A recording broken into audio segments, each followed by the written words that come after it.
The radar system that's highly visible at Pearl Harbor has been deployed, apparently to monitor the North's military activity. The Navy confirms the X-band mobile radar system set sail late last month. Nicknamed the golf ball, it is the world's most powerful mobile radar system. The Pentagon reportedly deployed it to monitor North Korea, which has made numerous military threats in recent weeks. Another Pearl Harbor-based warship will be headed to the region tomorrow. The USS Chung-hoon, a guided missile destroyer, will be deployed to the Western Pacific. The U.S. Navy is reportedly deploying the massive floating platform sea-based X-band radar in the North Korea's coast, as part of the escalated tensions between Pyongyang, Seoul and Washington, that suggest a preemptive attack anytime soon. The platform, also known as SBX-1, is operated by the U.S. Missile Defense Agency and is by far the largest phased array radar system on Earth. The official version for public entertainment is that SBX-1 is a mobile radar system used for accurate detection of missiles or any other object in space with ballistic trajectories, but conspiracy theorists believe it is a HAARP weapon fully capable to trigger earthquakes and atmospheric disturbances within any range. North Korea is to restart all nuclear facilities at its Yongbyon nuclear complex. The move further heightens tensions on the Korean Peninsula. Pyongyang mothballed the Yongbyon plant as part of the six-party disarmament agreement in 2007. Whatever wildcard the Illuminati shadow government is pulling out through North Korea and United States, a military attack seems to be the most likely scenario, although I do not dismiss a staged event of psychological nature, but assuming it is not a false flag, and the Illuminati are pulling the strings of their puppet Barack Obama for an intervention in North Korea, the deployment of the SBX-1 strongly suggests that environmental warfare is about to be used, and a massive earthquake might happen in North Korea anytime soon. Most people ignore that the US military had developed technology for environmental modification for decades, and the so-called high-frequency active or oral research program, also known as HAARP, is not a scientific research program as advertised by the government. The program, which is based on Nikola Tesla's death ray technology, is under management of the US DoD, USAF and Navy, and uses particle injection devices developed by Raytheon, Lockheed Martin and other military contractors specialized in high-tech mass destruction weapons. The HAARP apparatus consists mostly in large phased array facilities known as antenna farms, spread in strategic places like Alaska and Puerto Rico, but apparently the US military have mobile platforms like the SBX-1 that crosses sea distances at high speed, and is fully capable of triggering earthquakes and steering hurricanes.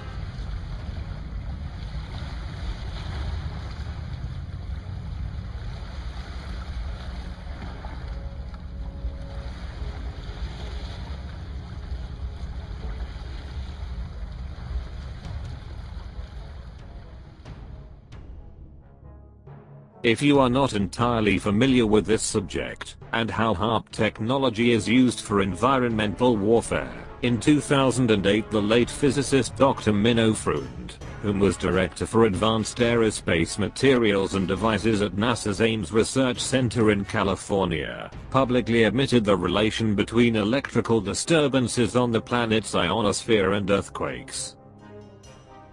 These disturbances are not only measurable through optical and infrared spectrometers, but also have been recorded worldwide prior to earthquakes, and are popularly known as HAARP clouds.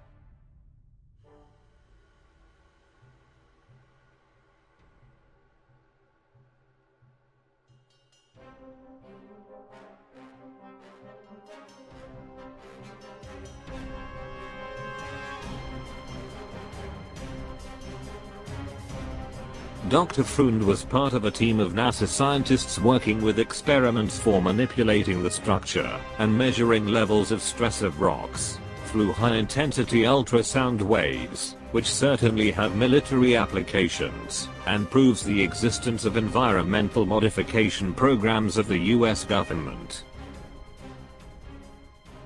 But the most interesting detail is that right after his public statements relating ionospheric disturbances and earthquakes, Dr. Phoon suddenly developed brain cancer and died in 2012. If that was a coincidence or something else, I don't know, but he was the only scientist working for the US government to publicly address this matter.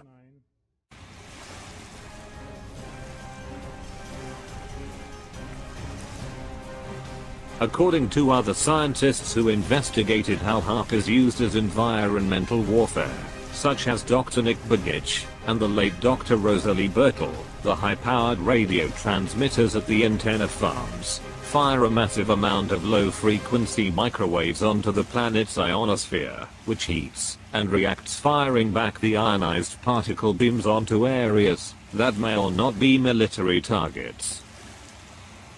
At this point, the ionospheric microwaves interact with Earth's lithosphere, causing intense seismic activity.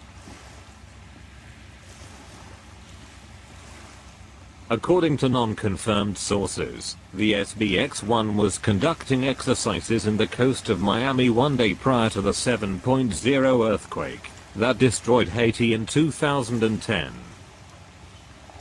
It was also reportedly conducting drills in the Sea of Japan before the 9.0 that triggered a massive tsunami in the coast of Honshu in 2011. If the US military is deploying this huge mobile radio transmitter platform in the North Korean coast, expect a vicious and silent military attack in the form of an earthquake of high magnitude that, if turns out to happen, will certainly be reported as a natural event by mainstream media.